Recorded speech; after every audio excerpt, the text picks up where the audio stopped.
बिस्मिल्लाहिर्रहमानिर्रहीम। अस्सलाम वालेकुम। ये है जीसी प्लांट ज़ेमियोकोकस ज़ेमिफोलिया और मिस्टिंग हो रही है, बारिश हो रही है या कह सकते हैं ड्रिज़लिंग हो रही है।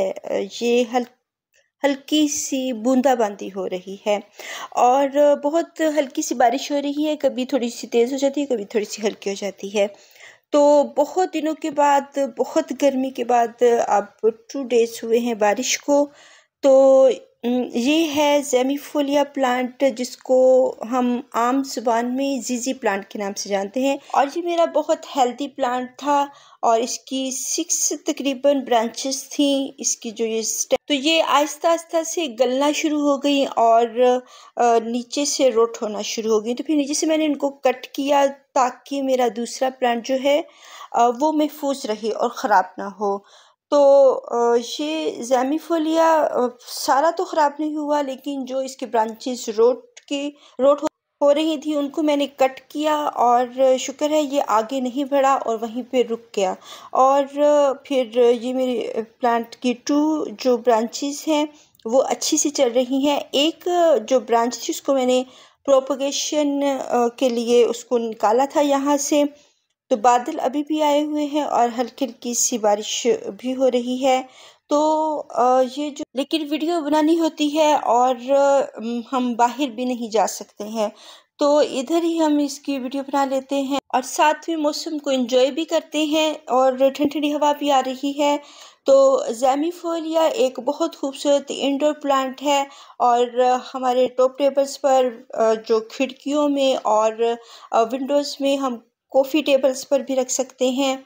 और साथ में जो वेदर की खूबसूरती है, जो प्लांट्स के ऊपर ड्रॉप्स पड़ते हैं उसके रेन के और वो नीचे को गिरते हैं तो बहुत खूबसूरत लगते हैं। और जिन लीव्स के ऊपर ड्रॉप्स पड़ते हैं तो वो बहुत खूबसूरत लगते हैं। रेन वाटर के जो ड्रॉप्स नीचे की तरफ गिरते हैं उनके अपने ही खूबसूरत होते हैं। सभी प्लांट्स बहुत खूबसूरत होते हैं, इंडोर और आउटडोर, और सकुलेंट्स और कैक्टस तमाम ही प्लांट्स बहुत खूबसूरत होते हैं। और इनको हम अपने इंडोर भी रख सकते हैं। कोई भी एरिया नहीं होता कि जहाँ पे प्लांट्स ना रहते हों। और हमारे जीजी प्लांट की न्यू ग्रोथ शुरू हो चुकी है। ये बहुत खूबसूरत लगता है। ये नीचे इसके राइज़ोन बनते हैं जिसपे जो है इसकी ये ब्रांचेस आती हैं और ये छोटे छोटे बेबीज हैं जो कि इन राइज़ोन्स में छोटे छोटे से निकल रहे हैं और मीन्स कि हमारा जो जीजी प्लांट है उसकी ग्रोथ हो रही है, वो ग्रोथ पर है। और इससे हम गार्डनर को खुशी होती है जब हमारे प्लांट्स ग्रोथ पे होते हैं। अब ये 2 ब्रांचेस हैं, इनको मैंने कट कर दिया था। ये रोट हो रही थी और ऊपर वाले एरिया को मैंने जब कट किया है तो नीचे वो कैलस आ गया और वहीं पे वो स्टॉप हो गया है। प्लांट आगे नहीं बढ़ा है, नहीं तो ये सारा प्लांट ही रोट हो जाना था। जब हमारी ब्रांचेस गल रही होती हैं या रोट हो रही होती हैं इनमें, तो फिर इसको कट कर देना चाहिए ताकि हमारा दूसरा प्लांट महफूज रहे। तो इसकी जो नीचे राइज़ोन बनता है उसके ऊपर इसकी ये ब्रांचेस आती हैं और इसकी जो रूट्स होती हैं वो भी बहुत मोटी होती हैं, बहुत थिक सी होती हैं और बहुत बिग होती हैं। इसकी जब मैंने पोटिंग की थी वो वीडियो भी मेरे चैनल पे मौजूद है और इसकी मैंने रूट्स दिखाई थी कितनी बिग हैं, बहुत बड़ी जो होती हैं, बिग रूट्स होती हैं। और कभी भी ये जो ज़ेमिफोलिया है, जीजी प्लांट है, इसको कभी भी जल्दी से रिपोर्टिंग ना करें और इसको पसंद नहीं होती है। अब ये इसकी एक ब्रांच थी जिसको मैंने इससे उतारा था और फिर इसको मैंने रखा है। तकरीबन 1.5 मंथ हो चुका होगा कि जब मैंने इसको किसी सॉइल के ऊपर रख दिया था, किसी क्यारी के ऊपर रख दिया था और फिर इस पे कैलस आ गया। ड्राई सॉइल पे रखें, ड्राई एरिया पे रखें, गीली सॉइल पे ना रखें। और फिर मैंने ये एक्सपेरिमेंट के लिए इसको मैंने बाहर निकाला है, इसकी जो एक ब्रांच है, ताकि मुझे पता चले कि इसकी क्या हैबिट है। तो अब इसकी मैंने ये हैबिट देखी है कि इसको मैंने 2 मंथ्स के लिए किसी भी क्यारी में रखा है, ड्राई एरिया में ड्राई सॉइल पे रखा है। तो इसमें मैं मैंने जो जड़ वाला हिस्सा था जहाँ से मैंने कट इसको किया था उस पे कैलस लाना बहुत ज़रूरी है। अगर आप 1 मंथ के लिए उसको रख छोड़ते हैं और जब उस पे अच्छी तरह से कैलस आ जाए तो फिर इसको रीप्लांट करें। और ये इसकी जो ब्रांच है इसके ऊपर ये कैलस आ गया था और ये ब्रांच मुझे मिल नहीं रही थी, क्योंकि जो किटन्स थे उन्होंने पता नहीं क्यारी में कहीं गुम कर दी थी। तो फिर अचानक ही मुझे नज़र आई, तो फिर मैंने इसको उठाकर तो अब रीप्लांट कर दिया है। तो ये मौसम अच्छा है, फरवरी का मंथ भी अच्छा है और ये सितंबर का मंथ भी अच्छा है, लेकिन ये प्लांट सर्दियों में डोरमेंसी में चला जाता है, इसकी ग्रोथ रुक जाती है। गर्मियों का ये प्लांट है और गर्मियों में इसकी ग्रोथ बहुत अच्छी सी हो रही होती है। अब हम इसकी प्रोपगेशन भी कर सकते हैं। इसकी जो रूट्स होती हैं वहाँ से ये जो इसका राइज़ोम बनता है इसको भी कट कर लेते हैं और इसकी ब्रांच को भी कट करके तो फिर इसकी प्रोपगेशन करते हैं। अब इसको मैंने वोटिंग की थी तो इसकी जो रूट्स थी वो नज़र आनी शुरू हो गई थी, तो इसलिए मैंने इसके ऊपर मिट्टी नहीं थी डाली ताकि मैं दिखा सकूं कि इसकी रूट्स कितनी थिक है, कितनी मोटी मोटी है, जो कि पानी को अपने अंदर स्टोर करके रखती हैं। तो इसलिए अब मैंने इसको सोइल इसके ऊपर डाल दी है और इसको भर कर पानी दिया है, क्योंकि प्लांट बहुत थर्स्टी था।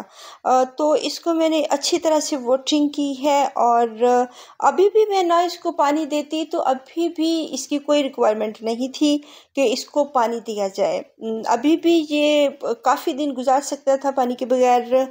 और ये जो इसकी बहुत ज़्यादा हम धूप में इसको नहीं रखते हैं, इसको हम रखेंगे शेडी एरिया में रखेंगे और सर्दियों की पार्शियल लाइट में रखेंगे। ये इंडोर प्लांट है, लेकिन इसको डार्क एरिया में नहीं रखेंगे। इसको अगर डार्क एरिया में रखेंगे तो ये फिर इसकी ग्रोथ नहीं होती है। ये ग्रीन लीव्स प्लांट है जो कि सूरज की रोशनी में अपनी जो खुराक होती है वो बनाते हैं, और अगर इनको अंधेरे में रख दिया जाए तो फिर इनकी ग्रोथ रुक जाती है।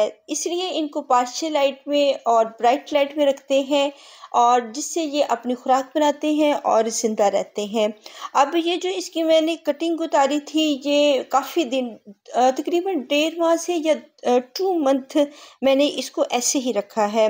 अब ये छिलके हैं उसके जो अंडे के छिलके हैं तो ये अभी तक भी डिकम्पोज नहीं हुए हैं और इनको बहुत बारीक करके डालना चाहिए। ये सॉइल को सॉफ्ट भी करते हैं और इनमें से न्यूट्रिएंट्स मिलते हैं प्लांट को, लेकिन ये गलते कभी भी नहीं हैं।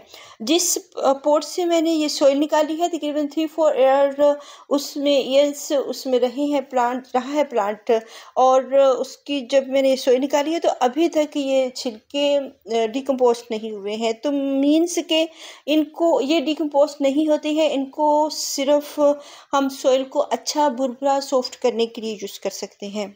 अब इसकी जो जड़ें हैं उसको हमने कवर कर लिया है और इसको मैंने खुद ही दबा कर नहीं लगाया था, इसको ऊपर ऊपर रखा है ताकि इसकी जो ये नीचे राइज़ोन है इसका गल ना जाए, उसको हवा लगती रहे और वो ड्राई रहे, तो ये फिर हैप्पी रहता है। अगर मैं इसको अंदर दबा कर लगा देती तो हो सकता है वो रोट हो जाता, जैसे इसकी ब्रांचेस रोट हो रही थी।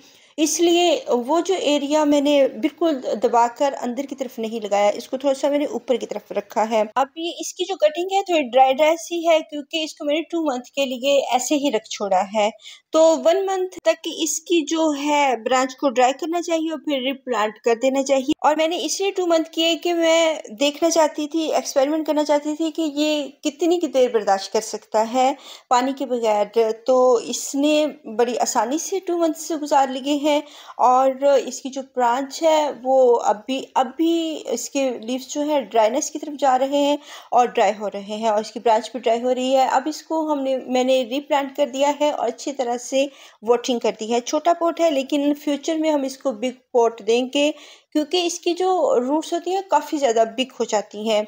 इसको आप बड़े से बड़े गमले में लगा सकते हैं, बिग पॉट में लगा सकते हैं, लेकिन उसको फिर वाटरिंग नहीं करेंगे। इसको स्पेस जितनी भी दे लें आप, अगर इसकी रूट्स बहुत ज़्यादा हैं तो बिग पॉट में लगा सकते हैं, अगर छोटी रूट्स हैं तो छोटे पॉट में लगा सकते हैं, लेकिन वहाँ पे पानी को कंट्रोल करें, इसको पानी की ज़्यादा ज़रूरत नहीं होती है। अगर पानी की हम इसको ये कह सकते हैं कि ड्रॉट टॉलरेंट प्लांट है। अगर पानी की कमी देते हैं तो थोड़ा ड्राइनेस की तरफ चला जाता है, लेकिन रोट नहीं होता है।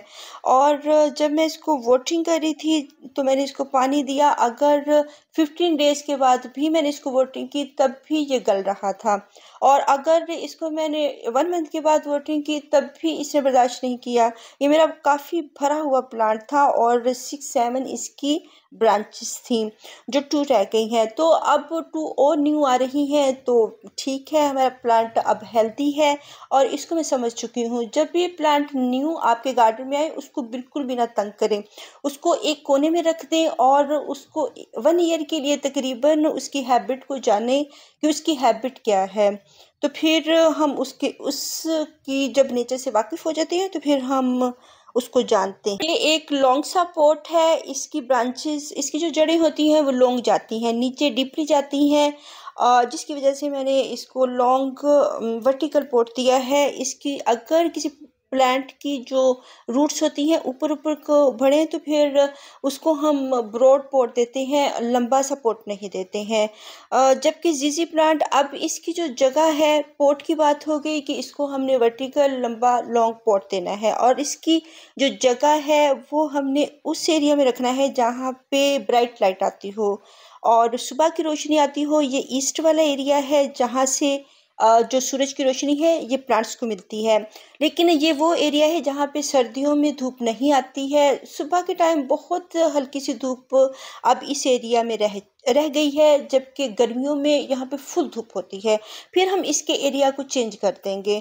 अब भी इस एरिया में धूप नहीं आ रही है, जिसकी वजह से ये सिर्फ ब्राइट लाइट आ रही है और थोड़ी सी छत भी है ऊपर ताकि इसके ऊपर बारिश का पानी ना जाए। उससे भी हमने इसको बचाना है। बारिश के पानी को कलेक्ट करके अपनी मर्जी से हम दे सकते हैं। और इसकी जो कटिंग है उसको भी हमने ब्राइट एरिया में और थोड़ा से छत के नीचे रखा है ताकि इसके ऊपर बारिश का पानी न जाए। और इनको बिल्कुल धूप के बगैर रखा हुआ है, यहाँ पे धूप बिल्कुल भी नहीं है। जो इसका प्लांट है उसको पार्शियल सी लाइट सर्दियों की दे सकते हैं, लेकिन कटिंग को नहीं दे सकते। कटिंग की जब तक ग्रोथ शुरू ना हो जाए हम इसको शेडी एरिया में ही रखेंगे। और जो जीजी प्लांट है वाटरिंग हम 2 मंथ के बाद ही करेंगे। इसको मैंने 2 मंथ्स के बाद वाटरिंग की है और अभी भी देखें इसको कोई ज़रूरत नहीं है, कोई नीड नहीं है पानी की, इसने बिल्कुल नहीं मांगा है। ये मैंने अपनी मर्ज़ी से इसको दिया है क्योंकि इसके थोड़े से लीव्स मुझे श्रिंक से लग रहे थे। अल्लाह हाफिज़।